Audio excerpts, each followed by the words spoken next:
सोने की चिड़िया सुहासिनी को हुआ अपनी भूल का एहसास। सुहासिनी मानसी को बाहर से ही छोड़कर चली आई थी। घर के अंदर जाकर किसी का सामना करने का साहस उसमें नहीं था। बड़े से मॉल में अपनी सहेली शिखा के साथ चहलकदमी करते हुए साड़ी काना की ओर बढ़ गई थी सुहासिनी। शोकेस में काले रंग की एक साड़ी ने उसका ध्यान आकर्षित किया, पर सेल्स गर्ल की ओर पलटते ही वो कुछ यूं चौंकी मानो सांप पर पांव पड़ गया हो। अरे मानसी, तुम यहाँ? उसके मुंह से अनायास ही निकला था। जी हाँ, मैं यहाँ। कहिए किस तरह की साड़ी आपको दिखाऊं, या फिर ड्रेप्स मटेरियल? सेल्स गर्ल ने मीठे स्वर में पूछा था। नहीं, कुछ नहीं चाहिए मुझे, मैं तो यूं ही देख रही थी। सुहासिनी के मुख से इतना भी किसी प्रकार निकला था। मानसी कुछ बोलती उससे पहले ही सुहासिनी बोल पड़ी। मानसी, क्या मैं तुमसे कुछ देर के लिए बातें कर सकती हूँ? क्षमा कीजिए मैम, हमें काम के समय व्यक्तिगत कारणों से अपना स्थान छोड़ने की अनुमति नहीं है। आशा है आप इसे अन्यथा नहीं लेंगी, मानसी ने धीमे स्वर में उत्तर दिया था और अपने कार्य में व्यस्त हो गई थी। क्या हुआ, इस तरह प्रस्तर मूर्ति बनी क्यों खड़ी हो? चलो जल्दी से भोजन करके चलते हैं, लंच टाइम समाप्त होने वाला है। शिखा ने उसे झकझोर ही दिया था और मॉल की 5वीं मंजिल पर स्थित रेस्तरां की ओर खींच ले गई थी। क्या लोगी? मैं तो अपने लिए कुछ चाइनीज मंगवा रही हूँ। शिखा ने मीनू पर सरसरी निगाह दौड़ाई थी।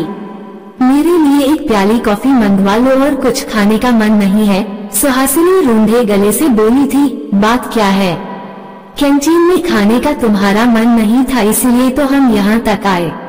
फिर अचानक तुम्हें क्या हो गया? शिखा अनमने स्वर में बोली थी। साड़ी काना के काउंटर पर खड़ी सेल्स गर्ल को ध्यान से देखा तुमने?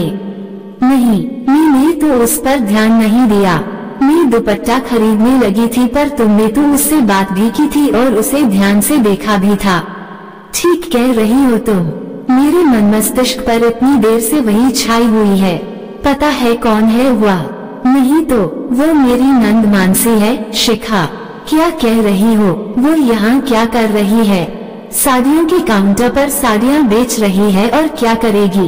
पर क्यों? यही तो जानना चाहती थी मैं, पर उसने तो बात तक नहीं की। बात नहीं की तो तुम उसे गोली मारो, क्यों अपनी जान हल्कान कर रही हो? वैसे भी तुम तो उस घर को 3 वर्ष पहले ही छोड़ चुकी हो। जब पीयूष ही नहीं रहा तो तुम्हारा संपर्क सूत्र तो यूं भी टूट चुका है, शिखा ने समझाया था। संपर्क सूत्र तोड़ना क्या इतना सरल होता है शिखा? उस समय पीयूष का संबल छूट जाने पर मैं कुछ भी सोचने समझने की स्थिति में नहीं थी। माता पिता भाई भाभी ने विश्वास दिलाया कि वे मेरे सच्चे हितैषी हैं और मैं अपनी ससुराल छोड़कर उनके साथ चली आई थी। उन्हें ये डर सता रहा था कि पीयूष के बीमे और मुआवजे आदि के रूप में जो 20 लाख रुपए मिले थे उन्हें कहीं मेरे ससुराल वाले न हथिया लें। उनका डर निर्मूल भी तो नहीं था सुहासिनी। पता नहीं शिखा, पर मेरे और पीयूष के विवाह को मात्र 3 वर्ष हुए थे। परिवार का बड़ा कमाऊ पुत्र हादसे का शिकार हुआ था। उन पर तो दुखों का पहाड़ टूटा था। मैं स्वयं भी विक्षिप्त सी अपनी 2 वर्ष की बेटी को सीने से चिपकाए वास्तविकता को स्वीकार करने का प्रयत्न कर रही थी। ऐसे में मेरे परिवार ने क्या किया जानती हो? क्या मेरे दहेज की एक एक वस्तु वापस मांग ली थी उन्होंने। मेरी सास ने विवाह में उन्हें दी गई छोटी मोटी भेंट भी लौटा दी थी।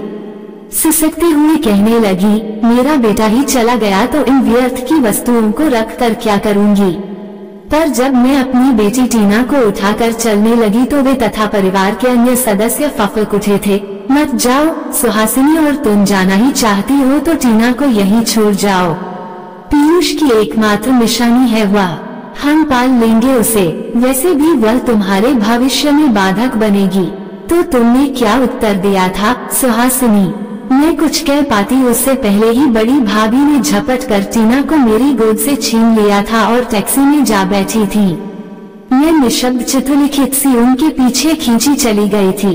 जो हुआ उसे दुखद सपना समझकर भूल जाओ सुहासिनी। उन दुख भरी यादों को याद करोगी तो जीना दूभर हो जाएगा, शिखा ने सांत्वना दी थी। जीना तो वैसे ही दूभर हो गया है। तब मैं कहाँ जानती थी कि धन के लालच में ही मेरा परिवार मुझे ले आया था। छोटे भाई सुहास ने कार खरीदी तो मुझसे 2 लाख रुपए उधार लिए थे। वादा किया था कि वर्ष भर में सारी रकम लौटा देंगे, पर लाख मांगने पर भी एक पैसा नहीं लौटाया। अब तो मांगने का साहस भी नहीं होता। सुहास उस प्रसंग के आते ही आग बबूला हो उठता है। चल छोड़ ये सब पचड़े और थोड़ा सा चाउमीन खा ले, भूख लगी होगी। शिखा ने धीरज बंधाया था। मैं लाख बोलने की कोशिश करूं पर मेरे घर के लोग बोलने कहाँ देते हैं। अब बड़े भैया को फ्लैट खरीदना है। प्रारंभिक भुगतान के लिए 10 लाख मांग रहे हैं। मैंने कहा कि सारी रकम टीना के लिए स्थायी जमा योजना में डाल दी है तो कहने लगे खैरात नहीं मांग रहे हैं, बैंक से ज्यादा ब्याज ले लेना। ऐसी भूल मत करना, तुम्हें अपने लिए भी तो कुछ चाहिए या नहीं। मुझे नहीं लगता उनकी नीयत ठीक है, शिखा ने सलाह दी थी। मुझे तो पूरा विश्वास है कि मेरे प्रति उनका प्रेम केवल दिखावा है। टीना बेचारी तो बिल्कुल दबकर रह गई है। हर बात पर उसे डांटते पटते हैं। मैं बीच में कुछ बोलती हूँ तो कहते हैं कि तुम टीना को बिगाड़ रही हो। तुम्हारे माता पिता कुछ नहीं कहते। नहीं, वे तो अपने बेटों का ही पक्ष लेते हैं। जब से मैंने बड़े भैया को फ्लैट के लिए 10 लाख देने से मना किया है, माँ मुझसे बात तक नहीं करती। सुहासिनी के नेत्र डबडबा गए थे। क्यों अपने को दुखी करती है सुहासिनी? अलग फ्लैट क्यों नहीं ले लेती? मैंने तो पहले भी तुझे समझाया था। क्या नहीं है तेरे पास? सौंदर्य, उच्च शिक्षा, मोटा बैंक बैलेंस। दूसरे विवाह के संबंध में क्यों नहीं सोचती तू? मेरे जीवन में पीयूष का स्थान कोई और नहीं ले सकता और मैं टीना के लिए सौतेला पिता लाने की बात सोच भी नहीं सकती। इसलिए तुमने योगेश जैसे योग्य युवक को ठुकरा दिया। शिखा ने अपना चाउमीन समाप्त करते हुए कहा था। नहीं, मैं खुद दूसरा विवाह नहीं करना चाहती। यूं भी उसे मुझसे या टीना से नहीं, मेरे पैसे और नौकरी में अधिक रुचि थी। चलो ठीक है, तुम सही और सब गलत। बहस में तुमसे कोई जीत ही नहीं सकता। शिखा ने पटाक्षित करते हुए बिल चुकाया और दोनों सहेलियां मॉल से बाहर आ गईं। कार्यालय में व्यस्तता के बीच भी मानसी का भोला भाला चेहरा सुहासिनी की आंखों के सामने तैरता रहा था। 5 बजते ही सुहासिनी अपना स्कूटर उठाकर मॉल के सामने आ खड़ी हुई। उसे अधिक प्रतीक्षा नहीं करनी पड़ी। कुछ ही देर में मानसी आती नजर आई थी।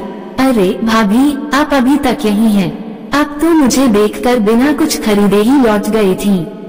मानसी ने उसे देखकर नमस्कार की मुद्रा में हाथ जोड़ दिए थे। मैं तब से यही नहीं हूँ। मैं और मेरी सहेली शिखा यहाँ लंच के लिए आए थे।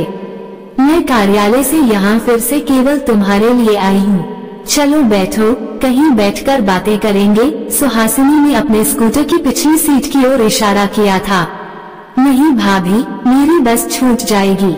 देर हो जाने पर माँ बहुत चिंता करने लगती हैं। मानसी संकुचित स्वर में बोली थी। बैठो मानसी, मैं तुम्हें घर तक छोड़ दूंगी। सुहासिनी का अधिकारपूर्ण स्वर सुनकर मानसी ना नहीं कह सकी थी। अब बताओ, तुम्हें मॉल में सेल्स गर्ल की नौकरी करने की क्या आवश्यकता पड़ गई? रेस्तरां में आमने सामने बैठते ही पूछा था सुहासिनी ने। समय हमेशा एक सा तो नहीं रहता न भाभी। पीयूष भैया का सदमा पापा सह नहीं सके, पक्षाघात का शिकार हो गए। जो कुछ भविष्य निधि मिली उनके इलाज और अमला दीदी के विवाह में खर्च हो गई। पेंशन से फ्लैट की किस्त दे या घर का खर्च चलाएं। उस पर रोहित भैया की डॉक्टरी की पढ़ाई। रोहित भैया पढ़ाई छोड़कर नौकरी करने जा रहे थे। मैंने ही कहा कि मैं तो प्राइवेट पढ़ाई भी कर सकती हूँ। रोहित भैया ने पढ़ाई पूरी कर ली तो पूरे परिवार का सहारा बन जाएंगे, इसलिए नौकरी कर ली। 7,000 भी बड़ी रकम लगती है आजकल। पूरी कहानी बताते हुए रो पड़ी थी मानसी। इतना सब हो गया और तुम लोगों ने मुझे सूचित तक नहीं किया। एकदम से पराया कर दिया अपनी भाभी को। सुहासिनी के नेत्र डबडबा आए थे। पराया तो आपने कर दिया भाभी। भैया क्या गए, आप भी हमें भूल गई और जैसे ही आप घर छोड़कर गई माँ तो बिल्कुल बुझ सी गई हैं। सदा एक ही बात कहती हैं। मैंने सुहासिनी को अपनी बहू नहीं बेटी समझा था, पर उसने तो पीयूष के बाद पलटकर भी नहीं देखा। टीना को देखने को तड़पती रहती हैं। उसके जन्मदिन पर बधाई देना चाहती थी पर पापा ने मना कर दिया। कहने लगे, आप सोचेंगी कि पैसे के चक्कर में बच्ची को बहका रहे हैं ससुराल वाले। मानसी किसी प्रकार अपने आंसू रोकने का प्रयत्न करने लगी थी। सुहासिनी ने खाने के लिए जो हल्का फुल्का मंगाया था वैसे ही पड़ा रहा। चाय भी ठंडी हो गई पर दोनों में से किसी ने छुआ तक नहीं। मुझे घर छोड़ दो भाभी, माँ सदा यही सोचती रहती हैं कि कहीं कुछ अशुभ न घट गया हो। मानसी उठ खड़ी हुई थी। सुहासिनी मानसी को बाहर से ही छोड़कर चली आई थी। घर के अंदर जाकर किसी का सामना करने का साहस उसमें नहीं था। वैसे भी कहीं एकांत में बैठकर फूट फूट कर रोने का मन हो रहा था उसका। अनजाने में ही कैसा अन्याय हो गया था उससे। पीयूष की पत्नी होने के नाते ही उसे मुआवजा मिला था, उसी के स्थान पर नौकरी मिली थी और वह सारे बंधन तोड़कर मुंह फेर कर चली आई थी। लो आ गई महारानी। सुहासिनी को देखते ही माँ ने ताना कसा था। क्यों, क्या हुआ, आप इतने क्रोध में क्यों हैं? सुहासिनी ने पूछ ही लिया था। पूछ रही हो तो सुन भी लो। तुम दिन भर गुलछर्रे उड़ाओ और हम तुम्हारी बिटिया को संभालें, ये हमसे नहीं होगा। आपको लगता है कि मैं गुलछर्रे उड़ा कर आ रही हूँ? टीना आपसे नहीं संभलती, ये तो आपने कभी कहा नहीं। आप कहे तो स्कूल के बाद केरच में डाल दूंगी। सुहासिनी सीधे इस्पात स्वर में बोली थी। तो डाल दो ना, मना किसने किया है? अब अम्मा की सेवा करने की नहीं करवाने की उम्र है। बड़े भैया चाय पीते हुए बोले थे और बड़ी भाभी हंस दी थी। मुझे भी एक प्याली चाय दे दो, बहुत थक गई हूँ। सुहासिनी ने बात का रुख मोड़ना चाहा था। बना लो ना बीबी रानी, आज मैं भी बहुत थक गई हूँ। वैसे तुम थी कहाँ अब तक? ऑफिस तो 5 बजे बंद होता है और अब तो 7 बजने वाले हैं। मानसी मिल गई थी, उससे बातें करने में देर हो गई। मानसी कौन? बड़ी भाभी पूछ बैठी थी। अरे वही मानो, इसकी छोटी नंद। वह क्या लेने आई थी तुझसे? माँ बिफर उठी थी। कुछ लेने नहीं आई थी, मैंने ही उसे मॉल में देखा था। बेचारी आरोहन के साड़ी काना में सेल्स गर्ल का काम करती है।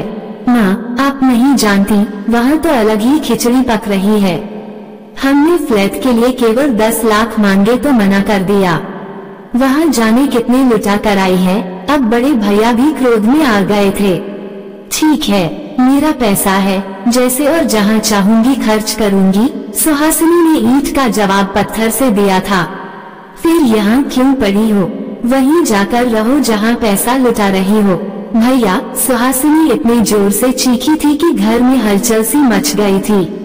चीखो चिल्लाओ मत, माना कि तुम बहुत धनी हो, पर घर में रहना है तो नियम कायदे से रहना होगा, नहीं तो जहाँ सीन समाये वहाँ जाने को स्वतंत्र हो तुम। बड़े भैया अपना निर्णय सुनाकर भीतर अपने कमरे में चले गए। सुहासिनी पत्थर की मूर्ति बनी वहीं बैठी रही थी। तभी अंदर से टीना के रोने की आवाज आई। टीना कहाँ है? सुहासिनी के मुख से अनायास ही निकला था। अंदर सो रही है, थोड़ी चोट लग गई है, बड़ी जिद्दी हो गई है। बार बार सीढ़ियाँ चढ़ उतर रही थी कि फिसल गई। सिर और चेहरे पर चोट आई है, माँ ने अपेक्षाकृत सौम्य स्वर में कहा था। सुहासिनी लपक कर कमरे में गई और टीना को गोद में उठा लिया। टीना उसके कंधे से लगकर देर तक सिसकती रही थी। सुहासिनी चुपचाप अपने आंसू पीती रही थी। कुछ ही देर में माथे पर किसी स्पर्श का अनुभव कर वह पलटी थी। माँ बड़े प्यार से उसके माथे और कनपटी पर मालिश कर रही थी। भैया की बात का बुरा मान गई क्या बेटी? नहीं माँ, तकदीर ने जो खेल मेरे साथ खेला है उसमें भला बुरा मानने को बचा ही क्या है। माँ हूँ तेरी, इतना भी नहीं समझूंगी क्या? इसलिए तो तुझे यहाँ ले आई थी। आँखों के सामने रहेगी तो संतोष रहेगा कि सब कुछ ठीक ठाक है। सब तुझे बरगलाने का प्रयत्न करेंगे पर तू विचलित मत होना, थका हार कर सब चुप हो जाएंगे। पर माँ, वहाँ से इस तरह आना कुछ ठीक नहीं हुआ। आपको पता है क्या पीयूष के पिता को पक्षाघात हुआ है, परिवार मुसीबत में है, उन्हें मेरी आवश्यकता है। कुत्ते की दुम को चाहे कितने दिनों तक दबाकर रखो, निकालने पर टेढ़ी ही रहेगी। तूने वहाँ जाने की ठान ली है तो जा, पर थोड़े ही दिनों बाद रोती गिड़गिड़ाती हुई मत आना। माँ पुनः क्रोधित हो उठी थी। सुहासिनी ने टीना की देखभाल के लिए छुट्टी ले ली थी, पर घर में अजीब सी चुप्पी छाई हुई थी, मानो सुहासिनी से कोई अपराध हो गया हो। एक सप्ताह बाद सुहासिनी प्रतिदिन की भांति तैयार होकर आई थी। उसकी सहेली शिखा भी आ गई थी। आज टीना भी स्कूल जा रही है क्या? माँ ने पूछा था। नहीं माँ, आज हम दोनों पीयूष के घर जा रहे हैं, अपने घर। माँ, हो सके तो मुझे क्षमा कर देना, उन लोगों को इस समय मेरी आवश्यकता है। सुहासिनी ने घर में सभी के गले मिलकर विदा ली थी और बाहर खड़ी टैक्सी में जा बैठी थी। सुहासिनी की माँ जहाँ खड़ी थी वहीं सिर पकड़कर बैठ गई थी। देखो माँ, तुम्हारी सोने की चिड़िया तो फुर हो गई, क्यों दुखी होती हो? पराया धन ही तो था, पराये घर चला गया। व्यंग्यपूर्ण स्वर में बोलकर भैया ने ठहाका लगाया था, जिसकी कसैली प्रतिध्वनि देर तक दीवारों से टकराकर गूंजती रही थी। आपको ये कहानी कैसी लगी हमें कमेंट कर जरूर बताएं। इसी तरह की अच्छी कहानियाँ आप यहाँ पर पढ़ सकते हैं। यहाँ उपस्थित शिक्षाप्रद कहानियाँ आपका मनोरंजन करने के साथ दिशा भी देंगी, तो बने रहिए हमारे साथ और हमारे प्रयास को सफल बनाएं।